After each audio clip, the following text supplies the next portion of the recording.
tuned in to EWC Cultural News Today, hosted by Amber Rodriguez.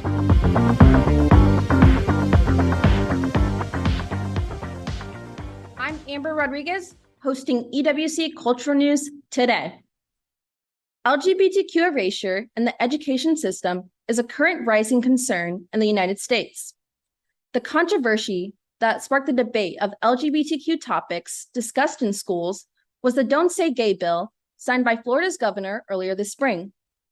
The law bans lessons on sexual orientation and gender identity in kindergarten through third grade and other material that is not deemed age appropriate.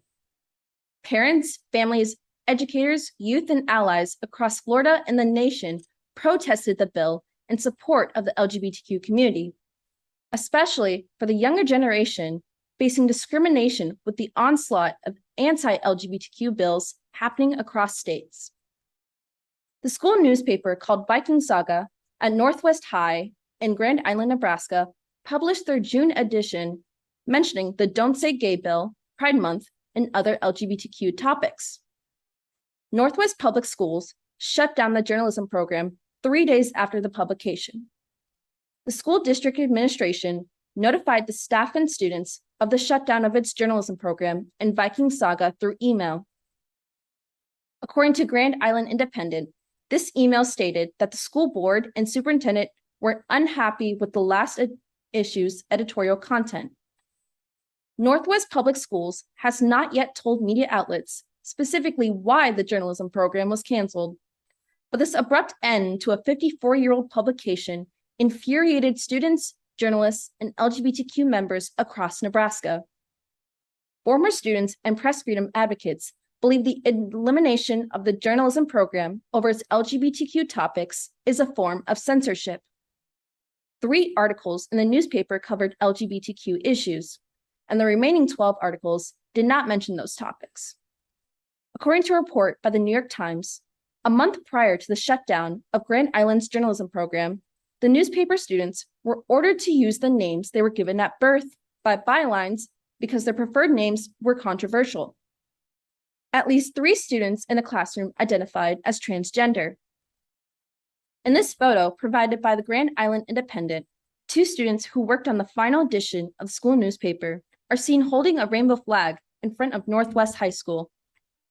Marcus Pinnell, on the left, identifies as a transgender man, but was published with his birth name in the byline of his final article for the Viking Saga due to the school's new policy. His final article was an opinion piece about the Don't Say Gay bill in the school newspaper. Pinnell wrote, "The more resources students have available to put into words what they are feeling, the more they'll be ready for anything or any person that life throws at them." The erasure of the LGBTQ community is a nationwide issue that's occurring in our own school districts, towns, and newsrooms in Nebraska. In response to the shutdown, on August 29th, the Nebraska chapter of the American Civil Liberties Union sent a letter to Superintendent Jeff Edwards and the Northwest School Board warning the school of legal action. In the letter, ACLU notified the administration that the school district violated the students' freedom of speech and equal protection under the Nebraska and United States Constitution. Title IX of the Education Amendments of 1972 prohibits sex-based discrimination in any school or education program that receives funding from the federal government. ACLU demanded that the school district restore its journalism program and newspaper, along with other actions and policies to protect LGBTQ students. In the next segment, I will update you on the response of Northwest School Board to this localized concern of LGBTQ student journalists and their constitutional rights to freedom of speech. I'm Amber Rodriguez, your host for EWC Cultural News Today, and this is LGBTQ erasure in Nebraska journalism. You've been listening to EWC Cultural News Today, hosted by Amber Rodriguez. If you'd like to make suggestions, email us at ewcfacts@gmail.com. That's ewcfacts@gmail.com. This has been an EWC Communication production.